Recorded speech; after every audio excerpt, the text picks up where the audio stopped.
नमस्कार दर्शक बंधु जय जगन्नाथ।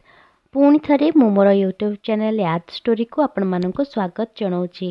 माणबसा गुरुवार दुई पाली सरी जाइए। वर्तमान तृतीय पाली पूजा आरंभ हेब। यही गुरुवारटी मार्गशीर मास शुक्ल पक्ष पड़ुअछि। डिसेम्बर 5 तारिख रे पड़ुछि तृतीय पाली माणबसा गुरुवार। से दिन माणबसा गुरुवार सहित गणेश चतुर्थी व्रत मध्य पड़ुछि। से दिनटी अत्यंत शुभ अटे। से दिन नामकरण, अन्नप्राशन, घर प्रतिष्ठा, पूजा, गृहारंभ एसबु से दिन कराहेब। जो माने गोटे पाली माण बसाइबे सेमानंक पई ए दिनटी बहुत शुभ अटे। जो माने माण बसाइकी रखिबा पई चाहुछंती से माने डिसेम्बर 5 तारिख अर्थात तृतीय पाली पूजा करी चतुर्थ पाली जाए माँ को बसाई रखी शेष पाली दिन जाए पूजा करि पारिबे। तृतीय पाली रे माँ को दधी कड़ी और अन्न भोग लगी थाए। दधी कड़ी माने दही पखाल होता है भोग लगी थाए माँ पाखे। चिता पिठा भोग लगी थाए। तृतीय पाली रे किपरि माण बसाइबे, किपरि कलश स्थापना करिवे आज यह वीडियो माध्यम रे आम माने जानि परिबा। ता पूर्वरु जदि आपण माने मोर एही चैनल रे नुआ अछंती चैनल टी को सब्सक्राइब कर नियंतु और पाखरे थिबा बेल आइकन ऊपर प्रेस कर दियंतु। जेमिति कि मु जो वीडियो अपलोड करी आपण माने नोटिफिकेशन द्वारा पाई परिबे। दर्शक बंधु माणबसा काम शुक्रवार दिन ठारू करा जाय थाए। शुक्रवार दिन रे करा जाय थाए। तेनु धान बिलरु प्रथमे शुक्रवार दिन धान आसी थाए और धान मेंटा तैयारी करा जाय। शनिवार और रविवार दिन माण काम करा जाय नहीं। सोमवार दिन माण हांडी फिटा जाय थाए। माँ को सबू वस्त्र धुआ होता है, सुखा जाय थाए जेमिति कि चढ़ई माने ता ऊपर बसी पारिबे नहीं। से माँ को वस्त्र ऊपर सेपरी जगार सुखा जाय थाए।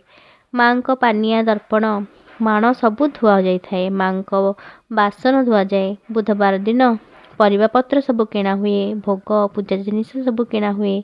फूल, बरकोली पत्र, दुब, आंब पत्र एसबू जिनिस बुधवार दिन ठारू आपण माने आनी रखी दे थांती माँ को पूजा पाई।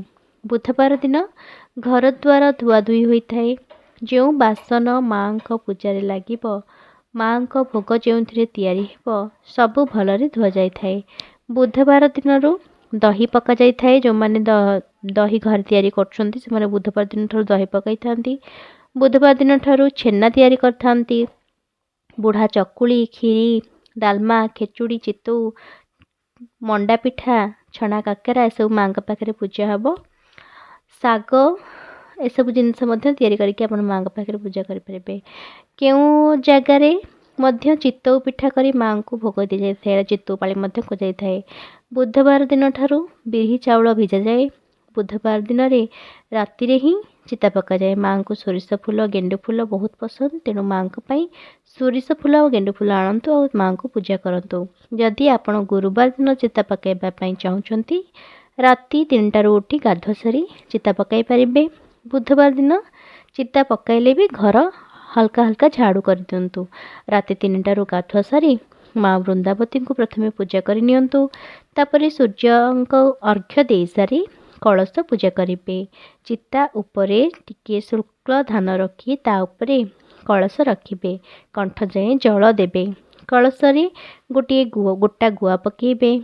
7 पत्री आंबडाल पकेबे। दुब, बरकोली पत्र देबे। जल रे चंदन टिके पकेबे। पंचदेव नमस्तुते, पंचदेव नमस्तुते एमती कही कलश स्थापना करिबे। धूप दीप बुलेइबे। नचेत अग्रपूज्य श्री गणेश नाम नहीं जय श्री गणेश किंबा श्रीहरि विष्णु नाम नहीं मध्य कलश स्थापना करेंगे। कलश रे तापरे धूप दीप आरती करदेबे। तापरे माँ को जो रखिबे से चित्ता छुटी आगुरी पकई देथिबे सेठी माँ को खटुली रखिबे। खटुली पित्तल किंबा काठर हेबा उचित जो कि लुहा कंटा नथिबो। से खटुली रे सिंदूर हलदी टिके लगी देथिबे। खटुली उपरे गोटे पीढ़ा रहिबो। जदि आपण माने पीढ़ा रखु नाहंती, यदि माँ को पई पीढ़ा रखी नाहंती तेबे सेठी गोटे कपड़ा बिछाई दियंतु। नाली रंगर कपड़ा बिछाई दियंतु। सेठी माण रखिबे। माण भितरे शुक्ल धान रखिबे जहाँ पूर्ण होइथिबो। धान माण उपरे तापरे धान मेंटा रहिबो।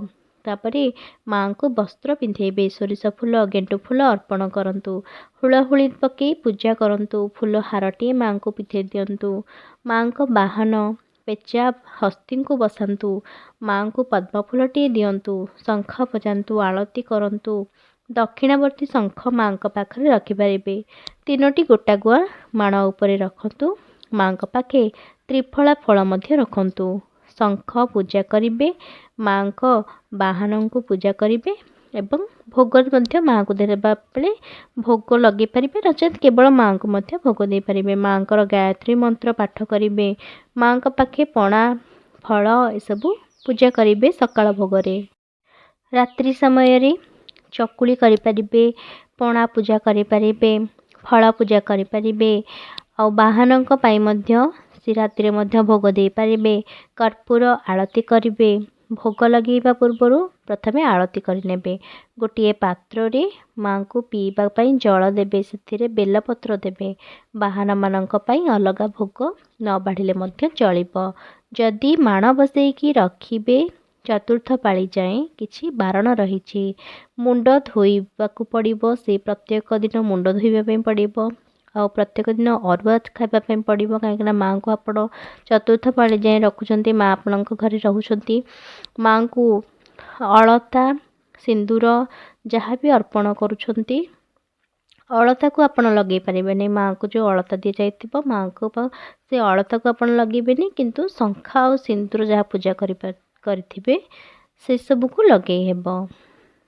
ଯେଉଁମାନଙ୍କର ଅସୁବିଧା ରହୁଛି ସେମାନେ ଶେଷ ପାଳିରେ ମାଣ ବସାଇ ପାରିବେ ନାହିଁ, ସେମାନଙ୍କ କିଛି ପ୍ରୋବ୍ଲେମ୍ ରହୁଛି, ଆପଣମାନେ ଏହି ଦିନଟିରେ ମାଣ ବସାଇ ପାରିବେ। ଏଇଟା ଅତ୍ୟନ୍ତ ଶୁଭ ଦିନ ଅଟେ। ଆପଣ ଏହି ଦିନରେ ମାଣ ବସାନ୍ତୁ। କେଉଁ କେଉଁ ଜାଗାରେ 3 ଥର ମାଙ୍କୁ ପୂଜା କରାଯାଏ, କେଉଁଠି ସକାଳ ଧୂପ ଆଉ ସନ୍ଧ୍ୟା ଧୂପ ଦିଆଯାଏ। ଆପଣଙ୍କ ଏରିଆରେ ଯେମିତି ପୂଜା କରାଯାଏ ଆପଣମାନେ ସେମିତି ପୂଜା କରନ୍ତୁ। ମାଙ୍କୁ ସୁନ୍ଦର ଭାବରେ ବସ୍ତ୍ର ପିନ୍ଧାନ୍ତୁ। ପରିଷ୍କାର ପରିଚ୍ଛନ୍ନ କରନ୍ତୁ। ଘରକୁ ସଫାସୁତୁରା ରଖି ମାଙ୍କ ପାଇଁ ଭଲରେ ଭୋଗ ତିଆରି କରନ୍ତୁ। ଆଉ ମାଙ୍କ ପାଖେ ଅତି ଆନନ୍ଦରେ ପୂଜା କରନ୍ତୁ। ଶ୍ରଦ୍ଧାରେ ପୂଜା କରନ୍ତୁ। ମା ନିଶ୍ଚିତ ଆପଣଙ୍କୁ କୃପା ବୃଷ୍ଟି କରିବେ। ଯଦି ମୋର ଏହି ଭିଡ଼ିଓଟି ଆପଣମାନଙ୍କୁ ଭଲ ଲାଗିଥାଏ ଗୋଟିଏ ଲାଇକ୍ କରନ୍ତୁ, ସେୟାର କରନ୍ତୁ ଆପଣମାନଙ୍କ ପ୍ରିୟଜନଙ୍କୁ, ଆପଣମାନଙ୍କ ଫ୍ୟାମିଲି ମେମ୍ବର୍ସକୁ, ସେମାନଙ୍କୁ ସମସ୍ତଙ୍କୁ ସେୟାର କରନ୍ତୁ। ଆଉ ସବସ୍କ୍ରାଇବ୍ କରିବା ପାଇଁ ଜମାରୁ ବି ଭୁଲନ୍ତୁ ନାହିଁ। ରହିଲି, ନମସ୍କାର।